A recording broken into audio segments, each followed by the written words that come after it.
পিছনের ভাইরা আমার সাথে নাই নাকি? ও ভাই তুমি বাদামটা বিক্রি করে একটু বন্ধ করো ভাইয়া, তোমার এখানে যত টাকার বাদাম আছে তুমি ওয়াজ শেষ করে আমার থেকে নিয়ে নিও। তুমি ওয়াজ শোনো, আমার ওয়াজ তুমিও আজকে শোনো। কারণ ইনশাআল্লাহ আমি যেটা বোঝাতে চাচ্ছি এটা যদি বাস্তবায়ন হয় বাংলাদেশে একটা বিপ্লব হয়ে যাবে ইনশাআল্লাহ।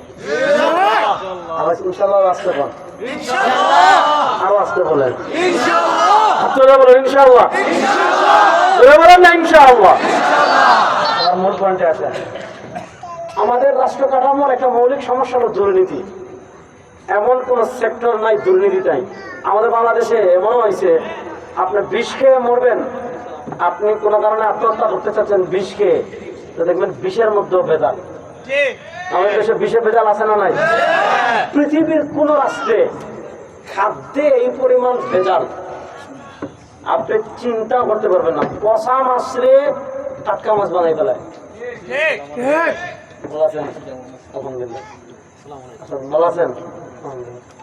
পচা মাছকে টাটকা মাছ বানিয়ে ফেলে, টাটকা মাছ আপনি বাসা পর্যন্ত নিয়ে যাবেন, কি টাটকা মাছ, এখানেও লাল, বড়ি চক চক চক চক চক চক চক করতেছে।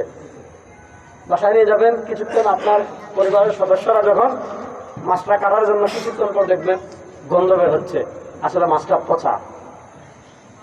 এটা হলো আমাদের জাতিগত স্বভাব হয়ে গিয়েছে এখন। কেন স্বভাব হয়েছে? অর্থাৎ দুর্নীতি আমাদের আষ্টে পৃষ্ঠে জড়িয়ে গিয়েছে। এবার আমি যে কথাটা বলতে পারছি, চুরি এটা একটা অপরাধ, দুর্নীতি এটা একটা অপরাধ, মানুষ খুন এটা পৃথিবীর সবচেয়ে জঘন্য অপরাধ, এর চেয়ে বড় অপরাধ নাই। রাসূলুল্লাহ আল্লাহ তাআলা কি বলেছেন? ফাজাযাউহু জাহান্নাম। একজন নিরীহ মানুষের জীবনের দাম ইসলামে এত বেশি, যুবকরা ভালো করে শুনবেন, একজন নিরীহ মানুষের জীবনের দাম ইসলামে এত বেশি। আল্লাহ রাসূল সাল্লাল্লাহু আলাইহি ওয়াসাল্লাম কি বলেছেন? লাবিজতামাআত আহলু কারিয়া ফি কাতলি রাজুলিন ওয়াহিদ। পুরো এক গ্রামবাসী মিলে একজন মানুষকে হত্যা করতে অংশগ্রহণ করেছে, কেউ বুদ্ধি দিয়ে, কেউ টাকা দিয়ে, কেউ কুবুদ্ধি দিয়ে। একজনের রক্তের মূল্য স্বরূপ কিসাসান, আল্লাহ নবী সাল্লাল্লাহু আলাইহি ওয়াসাল্লাম বলেন যদি এক গাঁও একজন মানুষের রক্তের পিছনে শরীক থাকে তাহলে কিসাস স্বরূপ, বদলা স্বরূপ এই গ্রামের সবাইকে হত্যা করবে। ইসলামে একজন নিরীহ মানুষের জীবনের গুরুত্ব এত বেশি। আমাদের দেশে কাঠামোগতভাবে মানুষ খুন করা হয়। কাঠামোগত মানে কি ব্যাখ্যা করলাম? মানুষ আইনের দ্বার ধারে না, কারণ যে খুন করে সে বুঝে দূর আর কি হবে, 4-5 বছর না জেলে থাকুন, তারপর আজ না হোক কাল হোক ব্যর্থ হবে। ঠিক না বেঠিক? আপনি বাংলাদেশে দেখেন এত খুন, রাস্তায় লাশ পাবেন। আরে ভাই কোনো ইস্যু নাই, বে-ইস্যু কেন্দ্রিক খুন হয়ে যায় মানুষ। যেমন দেখেন ফুটবল খেলছে ব্রাজিল আর আর্জেন্টিনা, এরা কি আমাদের দেশ? আমাদের দেশের নাম কি? ব্রাজিল কই, আর্জেন্টিনা কই? এখানে আমাদের 14 গোষ্ঠীর, এখানে আমরা যারা আছি আপনি তালাশ করলে দেখবেন আমাদের 14 গোষ্ঠীর কেউ না ব্রাজিল গেছে না আর্জেন্টিনা গেছে। আপনার আত্মীয় স্বজন কেউ আছে ব্রাজিল আর্জেন্টিনা? ভাই আপনার আছে? ভাই আপনার আছে? নাই। আপনার আছে? নাই। আপনি পুরো রায়পুরা তালাশ করলে একজন হয়তো পাবেন না যে তার আত্মীয় স্বজন কেউ ব্রাজিলে আছে বা আমাদের দেশ খেলেও না। আমাদের দেশ খেলেও কি? আমাদের দেশ তো বাছাই করবো দিলে যেতে পারে না। আমাদের দেশ খেলেও না, ভালো করে বুঝবেন। আমাদের দেশে খেলা হয়ও না। খেলা হচ্ছে 7 সমুদ্র 3 নদীর ওপারে, খেলছে 7 সমুদ্র 3 নদীর ওপারের 2টা দেশ, একদল হারছে আর একদল জিতছে। বাংলাদেশে 2 দলের সমর্থকরা মারামারি করে 2022 সালে যখন বিশ্বকাপ হয় পত্রিকায় রিপোর্ট আসছে ব্রাজিল আর্জেন্টিনা নিয়ে মারামারি করে আমাদের দেশে 21 থেকে 22 জন পোলাপাইন মারা গেছে। খুন হয়েছে, মারা গেছে মানে হারে রাখ না, মানে মারামারি করে খুনাখুনি হয়ে মারা গেছে। তোর প্রশ্ন হলো আমাদের দেশের জীবন এত সস্তা কেন? ভাই গাড়িটা একটু পিছনে রাখেন, এটা নিয়ে তর্কাতর্কি করে মানুষ খুন হয়, আছে না নাই? ভাই তুমি আমার দিকে তাকাই হাসলা কেন? আইয়ামে জাহেলিয়াতের যুদ্ধ কি নিয়ে হয়তো জানেন? আজই তামাশা পাবেন। কোন জাহেলিয়াতে আমরা আছি দেখেন। কি রে তুই তো আমাদের আর বড় বাস করতেছ দেখি ফিরছি কোথা? আইয়ামে জাহেলিয়াতে মারামারি, আউস খাজরাত 2টা গোত্রের নাম শুনেন নাই? আল্লাহ নবী সাল্লাল্লাহু আলাইহি ওয়াসাল্লাম মদিনায় যাদের মাধ্যমে সন্ধি করেছিলেন, যাদের মধ্যে তাদের যুদ্ধের এমন প্রেক্ষাপট অনেক সময় এমন হতো, মনে করেন উনি নিজেকে সম্ভ্রান্ত মনে করতে আর আমাকে মনে করতে হবে যে হুজুর মানুষ খেত। উদাহরণ উনি মনে করেন, আমি উদাহরণস্বরূপ দিচ্ছি, অথবা আমি মনে করেন হুজুর, আমি মনে করলাম আমি তো খাওয়া বা অমুক, উনি তো কিছুই না। এখন ওনার একটা ছাগল আছে, এখন উনি নিজেকে সম্ভ্রান্ত মনে করছে আর আমি মনে করেন আমার একটা ছাগল আছে। এখন ওনার ছাগলকে খাওয়ানোর জন্য উনি একটা জায়গা রাখছে, এখন আমার ছাগলকে ওখানে খেয়ে ফেলছে। এটা ওনার ইগোতে লাগছে, এটা ওনার ইগোতে লাগছে যে অমুকের পোলা অমুক, তার সামাজিক কোনো স্ট্যাটাস নাই, তার কোনো ডিগ্রি নাই, তার টাকা নাই, তার পয়সা নাই, তার ঘরে ভাত নাই, এই বছরে সে একদিনও বিরিয়ানি খায় নাই, আমি প্রতিদিন বিরিয়ানি খাই, এই বছরে একদিন সে প্লেনে উঠে নাই, আমি সপ্তাহে একদিন প্লেনে উঠি, তার ছাগল আমার ছাগলের সাথে খাইছে। এটা তো ব্যাপার না। সে কি করছে, ওনার ছাগল মেরে ফেলছে। এই বেচারা আমারও ছাগল মারছে, বস গিয়ে বলছে ছাগল মারছ কেন, এটা থেকে তর্ক লাগে, বস যুদ্ধ মানুষ কোনাকুনি। এই সামান্য ছাগলে ঘাস খাওয়া ঈশ্বরী আইয়ামে জাহেলিয়াতে মারামারি হতো। আর আমাদের দেশে আপনি বাংলাদেশের চিত্র দেখেন, দেখবেন 2 টাকার জন্য মারামারি হয়েছে, মানুষ খুন হয়েছে, কিচ্ছু না। আপনি দিকে যাইতে একজন ভেটকি মারছে, এই ভেটকি মারাকে কেন্দ্র করে আমাদের দেশে মারামারি হয়ে মানুষ খুন হয়েছে কিনা, এরকম ঘটনা আমাদের দেশে আছে না নাই? আইয়ামে জাহেলিয়াতের আমাদের সমাজে পার্থক্য কোথায় এবার বুঝবেন। ইসলাম বলেছে, নজর, ইসলাম বলেছে আন্না নাফসা বিন নাফসি ওয়াল আইনা বিল আইনি ওয়াল আনফা বিল আনফি ওয়াল উযুনা বিল উযুনি ওয়াস সিন্না বিস সিন্নি ওয়াল জুরুহা কিসাস। এখানে ব্রিটিশ আইন আর ইসলামী আইনের পার্থক্যটা বুঝবেন। ব্রিটিশ বলে আপনার ভাই খুন হয়েছে, আপনার মাকে একজনে মেরে ফেলেছে, আপনার বোনকে একজন মেরে ফেলেছে, আপনার ভাইকে একজন মেরে ফেলেছে, আপনার আত্মীয় স্বজন কাউকে মেরে ফেলেছে, আপনার সন্তানকে কেউ মেরে ফেলেছে, ব্রিটিশ আইন বলে আপনি থানায় গিয়ে মামলা করেন। 1 নম্বর। অনেক সময় এমন হবে যে মারছে সে যদি প্রভাবশালী হয় অথবা সরকার দলীয় লোক হয়। গত 15 বছর দেখেন না, বাংলাদেশে আওয়ামী লীগ ছিল 30 থাকতো, কারণ সবার অপরাধ হইতে পারে, তাদের কোনো অপরাধ নেই। এরকম ছিল না অবস্থা। এখন দেখা গেছে যে সে যদি আমাদের দেশে কত মানুষকে আপনারা দেখেছেন, গুম কমিশন তদন্ত প্রতিবেদন প্রকাশ করেছে, কত মানুষের জীবনকে নষ্ট করে ফেলেছে। এগুলো আইয়ামে জাহেলিয়াতের কাফেরদের থেকে আরো খারাপ। যে একজন মানুষকে ঠান্ডা মস্তিষ্কে বালিশ দিয়ে খুন করে তার মাথা থেকে মগজ যখন হাতে লাগে তখন মজা পায়, আনন্দ পায়। এগুলারে পশু বলা, জানোয়ার বলা, কুকুর বলা মানে কুকুরকে অপমান করা। কুকুররা আমাদের দেশের দায়িত্ব ছিল, এটা আমাদের মানে এই হিংস্র একটা মানে পরিবেশ বানাই দিয়েছিল আমাদের দেশে। ব্রিটিশ বলে কি আপনি থানা মামলা দিতে যান, মামলা দিছে নিচে শেষ না। ব্রিটিশ আইন কি বলে, এখন তারা মনে করেন আসামিকে গ্রেফতার করলো মামলার করে, এবার ব্রিটিশ আইন বলে আপনি আদালতে যেতে হবে, উকিল ধরেন, এটা টাকা লাগে। কি বলেন, ফ্রি উকিল সার্ভিস আসেনি আমাদের দেশে? আচ্ছা, আমার ভুল বললে বলেন যে এটা তো আপনার জানার অভাব। উকিল ধরতে টাকা লাগে, বাস। এবার শুনানি 1 দিন টাকা, শুনানি 2 দিন টাকা, শুনানি 3 দিন টাকা, 1 বছর। এবার এক শুনানিতে প্রত্যেক সপ্তাহ এমন না। আজকে শুনানি, কিছুক্ষণ করে বিচারক মহোদয় বললেন আজকের জন্য শুনানি স্থগিত করা হইল, আগামী শুনানির তারিখ 4 মাস পরে, অমুক মাসের অত তারিখ। 4 মাস হয়ে যাইল। পরের দিন আবার আসামিকে কি জানি এটা বলে প্রিজন বেন দিয়ে হাজির করা হলো, অনেকক্ষণ যুক্তিতর্ক হলো, আজকের মতো শুনানি স্থগিত করা হইল 5 মাস পরে। এভাবে 1 বছর যায়, 2 বছর যায়, 3 বছর যায়, 4 বছর যায়। আর পৃথিবীর একটা বাস্তবতা বুঝেন, আপনার কবরে যখন ঘাস উঠে যাবে, আপনার গোশত, চর্বি, হাড্ডি এগুলো যখন মাটির সাথে মিশে যাবে, বিশ্বাস করে আপনার আত্মীয় স্বজন আপনাকে ভুলে যাবে, আপনার সন্তান আপনাকে ভুলে যাবে, আপনার পিতা আপনাকে ভুলে যাবে। আর আল্লাহ তাআলা ভাই কুদরতি ভাবে এটা করছেন যে যে মারা যায় তার প্রতি আল্লাহ তাআলা আস্তে আস্তে মায়াটা কমাই দেন। কারণ মায়াটা যদি আগের মতো থাকে মানুষ স্বাভাবিক থাকতে পারবে না। এর জন্য দেখবেন মরার পরে আপনি আপনার একটা মাত্র ছেলে আছে, আর কেউ নাই, ছোট্ট, আর আপনার 1 স্ত্রী। এরকম ঘটনা আমাদের দেশে ঘটছে না? কত ঘটছে। স্ত্রীর কি পরিমাণ হাহাকার, আস্তে আস্তে আস্তে আস্তে স্ত্রী ভুলে যায়, এই স্ত্রীর অন্য জায়গায় বিয়ে হয়ে যায়। বছর 10 পরে বা 20 বছর পরে ওই স্ত্রী হয়তো ভুলেই যায় যে আমার আগে আরেক স্বামী ছিল। এটা বাস্তব, স্বাভাবিক ভাই। আমার আব্বা যখন 2013 সালে মারা যান, প্রথম 1 সপ্তাহ, তারপর 1 মাস, তারপর 2 মাস, 1 বছর, 2 বছর, ওই সময় আমার হৃদয়ের যে অবস্থা ছিল এখন কি সমান? এটা আল্লাহ করেই দেন ভাই, কারণ ওনার প্রতি যেটা আমরা যদি থাকে ভাই, আপনি তো দুনিয়াতে কিছু করতে পারবেন না। এখন 4, 5, 6, 7, 8, 9, 10, 12, 13 বছর চলে যাচ্ছে, বিচার তো আর হয় না, রায় হয়, মাগার রায় তো বাস্তবায়ন হয় না।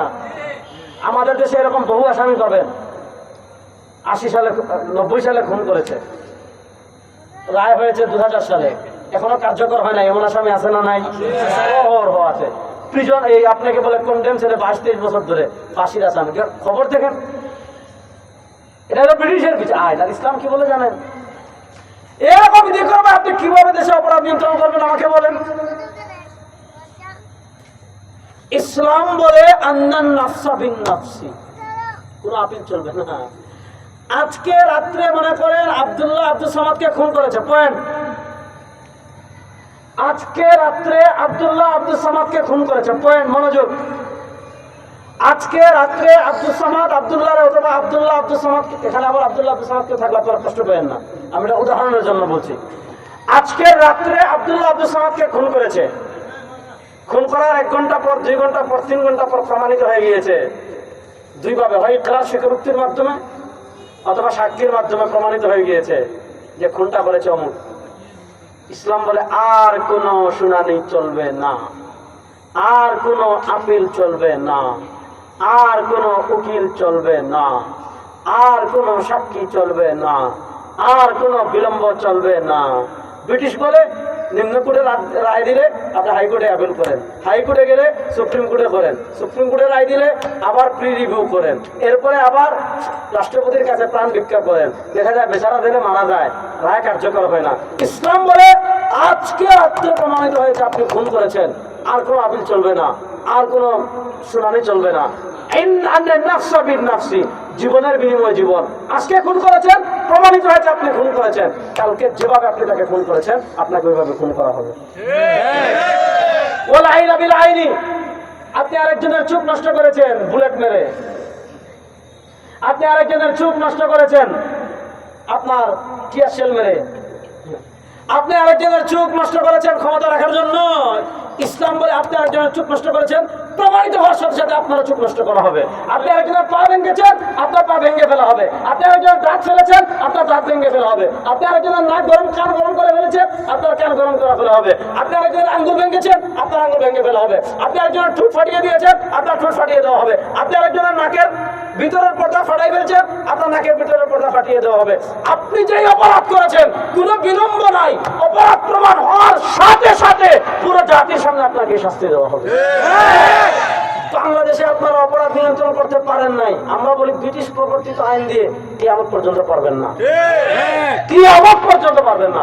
কারণ ব্রিটিশের আইন এরা তৈরি করেছে যেগুলো না আছে কোরআনের ইলম, না আছে শরিয়া, এগুলা মদ খায়, এগুলা গাঁজা খায়, এগুলো না আছে স্বতন্ত্রতা, এগুলো না আছে স্বকীয়তা। এদের আইন দিয়ে আপনি অপরাধ নিয়ন্ত্রণ করতে পারবেন না।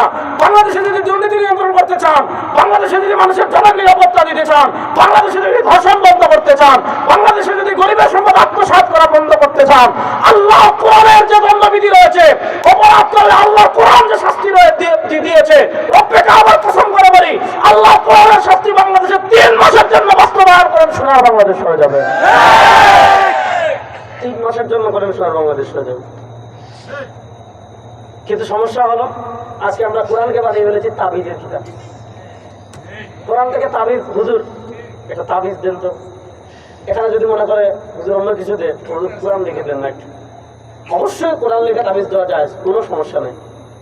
কোরআন লিখে তাবিজ দেওয়া জায়েজও, এটার বিনিময়ে উজরত নেওয়াও যায়। কোরআনের আয়াত লিখে এখানে যদি আপনি শিরকি কোনো কথা লেখেন, অথবা পাথর দেন, অথবা আপনি সুতা দেন, অথবা আপনি গাছের চামড়া দেন, এগুলো কেবল তামিমা, এগুলো শিরিক।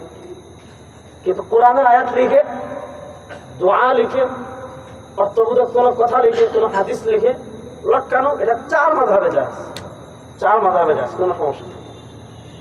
কোরআন লিখে তাবিজ দেওয়াও যায়, কোরআন পড়ে ঝাড়ফুঁক করাও যায়। সাহাবা একরাম ঝাড়ফুঁক করেছেন এবং 1 পাল ছাগল এনেছেন এবং বলেছেন, আল্লাহ রাসূল সাল্লাল্লাহু আলাইহি ওয়াসাল্লামের কাছে যখন এসে বলেছেন যে আমরা সূরা ফাতিহা পড়ে ঝাড়ফুঁক করে ওই অমুক গোত্রের সর্দারকে বিচ্ছিন্ন ধ্বংসন করেছিল। আগে আমরা বলেছিলাম আমরা ক্ষুধার তো আমাদেরকে কিছু খাওয়ান, তো কিছু খাওয়ায় নাই। আল্লাহকে কারি সময় গোত্রের সেনাপতির প্রধান রে, গোত্রের লিডার রে বিচ্ছু কামড় দিছে, বিছে কোনো কাজ হচ্ছে না। এক সাহাবী বললেন যে আমরা যদি ভালো করে যাই কি দিবা, এক পাল ছাগল দিবা, ধরে হাত দিব। সূরা ফাতিহা পড়ে ফু দিছেন, আল্লাহ তাআলা বিষ পানি করে দিয়েছে। এক পাল ছাগল খাবেন কি খাবেন না, সাহাবা একরামের ভিতর দ্বন্দ্ব লাগছে। কেউ যে বললো তুমি কোরআন পড়ে ফু দিয়া আনছো, এটা তো ঠিক হয় নাই, কোরআনকে বিক্রি করে ফেলেছ। রাসূলুল্লাহ সাল্লাল্লাহু আলাইহি ওয়াসাল্লামের কাছে যখন আসলেন, জিজ্ঞাসা করলেন এখন কি করব। আল্লাহ রাসূল সাল্লাল্লাহু আলাইহি ওয়াসাল্লাম বললেন, ইন্না আহাক্কা মা আখাযতুম আলাইহি আজরান কিতাবুল্লাহ। আর কোরআন পড়ে যার ভোগ করে টাকা আনছো, কোনো সমস্যা নাই, এটা আনার বেশি হকদার। তোমরা খাও, থাকলে আমারে দাও, সবাই মিলেমিশে খাই। বলেন সুবহানাল্লাহ। সুবহানাল্লাহ। কোরআন পড়ে আপনি যার ভোগ করতে পারবেন, সমস্যা নাই। কোরআনের আমাদের দেশে দেখবেন যার বাগানে আমের সিজন যখন আসে, আমের সিজন যখন আসে, আম বাগান রাখছে, দেখবেন আমের কাছে হুজুর নিয়ে কোরআন শরীফের আয়াত লিখে লটকায়। কেন লটকায়? বরকত। অবশ্যই, কোনো সমস্যা নাই। পুকুরে যখন মাছ ধরবে, যেদিন ইমাম সাহেব থেকে পানি পড়া নেয়, জাল ফেলার আগে, আপনাদের এলাকায় এগুলো আছে কিনা? আমাদের এলাকায় আছে। আমাদের এলাকায় হাওর, মনে করেন একজনের হাওর আছে, বিল আছে। বিল বুঝেননি আপনার রায়পুরের মানুষকে? বিল বুঝার কথা, বিল বুঝেননি? একজনের মনে করেন আমাদের এলাকায় সিস্টেম হলো এলাকা কেন্দ্রিক বিল, গ্রাম কেন্দ্রিক। এই গ্রামের বিল এইটা এতটুকু, ওই গ্রামের বিল এতটুকু, ওই গ্রামের বিল, মানে গ্রামের বিল আছে। প্রত্যেক গ্রামের এক একটা বিল আছে। এক এক গ্রাম মনে করেন শীতকালে এটাকে বলে বিল খাওয়া। অর্থাৎ পুরো গ্রামে, এখন এগুলো কমে গেছে, পুরা গ্রামে উৎসব হবে, সবাই মিলে যাবে, যে মাছ পায়। এখন দেখা যায় প্রত্যেক গ্রাম কি করে, যেদিন বিল মারবে অথবা বিল সেচ করবে, সেদিন কি করে হুজুর থেকে আগে নেয়, দোয়া পড়ায়, পানি পোড়া নেয়, যাতে কি মাছ বেশি পায়। এটা তার কোরআনের প্রতি বিশ্বাস, যে এই উসিলায় যেন আল্লাহ মাছ বেশি দেন, সমস্যা নাই। কিন্তু প্রশ্ন হয়েছে, আল্লাহ কোরআন শুধু এজন্য দেন নাই যেটা পরে তাবিজ দিবেন। আল্লাহ কোরআন শুধু এজন্য দেন নাই যেটা পরে জারফুক করবেন। আল্লাহ কোরআন শুধু এজন্য দেন নাই যেটা পরে বিলের মাছ ধরবেন। এগুলা কোরআন অবশ্যই করবেন, কোরআন কোনো সমস্যা নাই। বিলের জারফুকে যেমন আপনার কোরআন লাগবে, দণ্ডবিধিতেও তেমন আপনার কোরআন লাগবে, বিচার ব্যবস্থায় তেমন কোরআনের বিচার লাগবে। নাই লাগবে না? না লাগবে কি লাগবে না? বলে না, লাগবে কি লাগবে না? আপনি ব্যর্থ হয়েছেন, 54 বছরের সিস্টেম ব্যর্থ হয়েছে। আমাদের রাষ্ট্র ব্যবস্থায় 54 বছরের সিস্টেম ব্যর্থ হয়েছে। খুন বন্ধ করতে পারে নাই তো ভাই, সামান্য ইস্যুকে কেন্দ্র করে মানুষ খুন হয়ে যায়। এবং বাংলাদেশে আপনি যদি সচেতন হন, তাহলে পত্র পত্রিকায় যদি আপনি নজর বোলান, এমন কোন খুব কম দিন এমন পাবেন, প্রত্যেক দিন দেখবেন কি ভয়াবহ বিপর্যয়, কি মানবতার কি ভয়াবহ বিপর্যয়, কি নব্য জাহিলিয়াতের ভিতর আজকে বাংলাদেশ। সামান্য ইস্যুকে কেন্দ্র করে মানুষকে খুন করে ফেলতেছে, নিকৃষ্ট পন্থা। কি নব্য জাহিলিয়াতে আমরা আসছি। আপনারা দেখেছেন আমাদের বাংলাদেশের রাষ্ট্রীয়ভাবে মানুষকে খুন করে, তার পেট ছিদ্র করে, তার পেটে বালু বেঁধে, সিমেন্টের বস্তা বেঁধে নদীতে ফেলে দেওয়ার ঘটনায় বাংলাদেশে হয়েছে কি হয় নাই? সেটা বন্ধ করবেন কেমনে ভাই? বন্ধ করতে পারবেন না। ব্রিটিশের আইন দিয়ে পারবেন না, ব্রিটিশের আইন দিয়ে পারবেন না। ওই যেগুলো গ্রেফতার হয়েছে, ওগুলোর উপর কোরআনের দণ্ডবিধি বাস্তবায়ন করেন। যে নদীতে ওরা মানুষ খুন করে ফেলেছে, ওইখানে ওদেরকে নিয়ে যান, সারা জাতিকে লাইভ দেখান, ওদেরকে গুলি করে, ওদের পেট ছিদ্র করে, ওদের পেটে সিমেন্টের বস্তা বেঁধে সারা জাতিকে দেখিয়ে দেন। আগামীতে যে মানুষ খুন করে, মানুষকে এইভাবে খুন করে নদীতে ফেলবে, এ জাতি টেলিভিশনে লাইভে দেখো, তার শাস্তি হবে এরকম। তাকে আমরা যমুনা ব্রিজে নিয়ে যাবো, তাকে আমরা পদ্মা সেতুতে নিয়ে যাবো, তাকে আমরা দাউদকান্দি ব্রিজে নিয়ে যাবো, তাকে আমরা ভৈরব ব্রিজে নিয়ে যাবো, তাকে এদিকে তো ব্রিজ নাই মনে হয় না, আচ্ছা এদিকে ব্রিজে নিয়ে যাবো। পৃথিবীর যত চ্যানেল আছে সব চ্যানেলের সামনে এইভাবে লাইভ করে তাকে হত্যা করে, তার পেটে বালুর বস্তা বেঁধে তাকে ওইভাবে নদীতে ফেলে দেন। দেখবেন বাংলাদেশের সাইজ হতে একদিনও লাগবে না, একদিনও লাগবে না সাইজ হতে। আপনি মনে করবেন যে আমাদের দেশে কি, সে যদি প্রভাবশালী হয় তো তার নামও নিতে চাইবেন, নামও নিতে চাইবেন। আর ইসলাম বলে কি, ইসলামের শাস্তি, অপরাধ নিয়ন্ত্রণে মানে দণ্ডবিধি প্রয়োগের ক্ষেত্রে ইসলাম কি পরিমাণ কঠোর, উদাহরণ বুঝেন। ইহুদি এক মহিলা চুরি করেছে, সম্ভ্রান্ত মহিলা, ইসলামের শাস্তি কি সুন্দর। ইসলাম বলে আসারিকু ওয়াসারিকাতু ফাকতাউ আইদিয়াহুমা, এই যুবকরা আছেন তো আমার সাথে? আছেন তো? ইসলাম বলে কি? একটা হইলো পেটের দায়ে চুরি করে ফেলছে, তার আর কোনো উপায় নাই, করে ফেলছে, তার হাত কাটার কথা ইসলাম বলে নাই। এগুলো হলো ওই আমাদের দেশে কিছু বুদ্ধি প্রতিবন্ধী আছে, যারা বুদ্ধি বিক্রি করে খায়, আছে না নাই? টকশোতে বসে যেগুলো বুদ্ধি বিক্রি করে খায়, এগুলো অনেকভাবে এটাকে নেতিবাচক ভাবে আপনাদের সামনে কি করবে, উপস্থাপন করবে, এটা বলি নাই। কেউ নিরুপায়, আর কিছু নাই, সে চুরি করে ফেলেছে, ইসলাম বলে তার হাত না। ইসলাম কার হাত কাটার কথা বলে জানেন? যার ব্রেন ডাকাতি করে। ইসলাম কার হাত কাটার কথা বলে? যার শেয়ার বাজার টাকা। বাংলাদেশে এরকম একজন মানুষ 57,000 কোটি টাকা চুরি করে ফেলছে। 57,000 কোটি টাকা যদি আপনি এখানে রাখেন, এই মাঠে জায়গা হবে না, ভরে যাবে, টাকায় মাছ ভরে যাবে। এক দরবেশ কত হাজার কোটি টাকা? 57,000 কোটি টাকা। এস আলম কি 4-5টা ব্যাংক খেয়ে ফেলছে, একটা গ্রুপ, একটা 2-4টা ব্যাংক খেয়ে ফেলেছে, একটা পিয়ন 400 কোটি টাকা, একটা ছাত্রলীগের জেলা সভাপতি 2,000 কোটি টাকা। দেশ তো বিক্রি করে দিতে চাইছিল অল্পের জন্য, আল্লাহ দেশটা হেফাজত করছে, বলেন আলহামদুলিল্লাহ। এখন প্রশ্ন হলো, এই যে হাজার হাজার কোটি টাকা চুরি করে, ব্রিটিশ আইন চুরি বন্ধ করতে ব্যর্থ হয়েছে। আপনি ইসলামী শাস্তি আনেন না, আপনি আনেন ইসলামী শাস্তি, আল্লাহ কোরআনের শাস্তি।